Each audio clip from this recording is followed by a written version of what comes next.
Gani Geci, babai deputetës së Lidhjes Demokratike të Kosovës, Marigona Geci, ka thënë se nuk do të ketë vot për koalicion me Partinë Demokratike të Kosovës.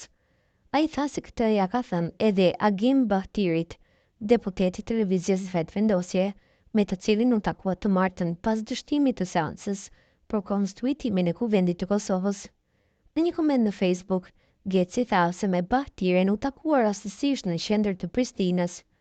Më ka taku në rrugë, më ka thënë, apo don me ta shit një kafe?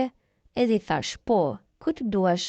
Edhe që aty ishin edhe Bajshinoci edhe një deputet tjetër edhe atyre ju fola. Unë nuk jam burë me i thanë, jo dikujt kur më thot hajde ta qes një kafe, ka shkruar i në koment. A i shtoj se Agim Bahtiri ka qënë disa herë në kullën e ti dhe nuk ka arsye të shmande dikujt. Agim Bahtiri me 10-13 herë u kam në kullën tonë, tash me ik si gratë e këshia, kur të thret dikush në derë.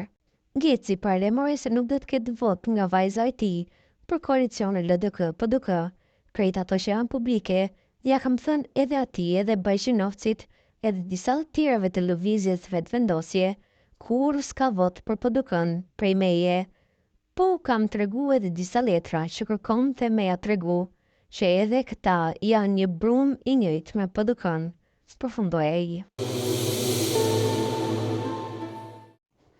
Presidenti i Republikës së Kosovës, Vjosa Osmani, i është përgjigjur zyrtarisht kërkesës së kryesuesit të seancës konstituitive të legjislaturës së 9 të Kuvendit të Kosovës, Avni Dehari, duke theksuar se garantimi i funksionimit kushtetues të institucioneve është përgjegjësi thelbësore e saj si presidente. Në letrën e drejtuar Kuvendit, Osmani ka potencuar se Kushtetuta e Republikës dhe praktikat gjyqësore e gjykatës kushtetuese kërkojnë interpretim që e mundëson e jo që e pengon thellimin dhe funksionimin kushtetues të institucioneve. Ajo citoi abgjykimin e gjykatës kushtetuese në rastin numër K072/20, ku thuhet se strukturat kushtetuese duhet të interpretohen në mënyrën që të jetësojnë dhe jo të bllokojnë funksionimin e pushteteve të dala nga vota e qytetarëve. Gjykata sipas saj ka theksuar qartë se asnjë normë kushtetuese nuk mund të interpretohet në mënyrë që të bllokojë themelimin dhe funksionimin efektiv të pushtetit legjislativ dhe ekzekutiv.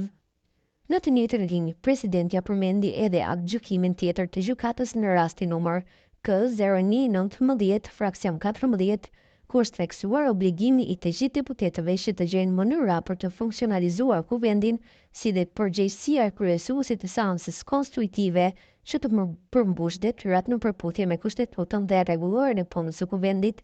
Duke i referuar këtyre parimeve, Osmani theksoi se praktika gjyqësore e gjykatës kushtetuese tashmë ka karakter detyrues dhe se është përgjegjësi e të gjithëve që të kontribuojnë në funksionalizimin e institucioneve që burojnë nga vullneti qytetar.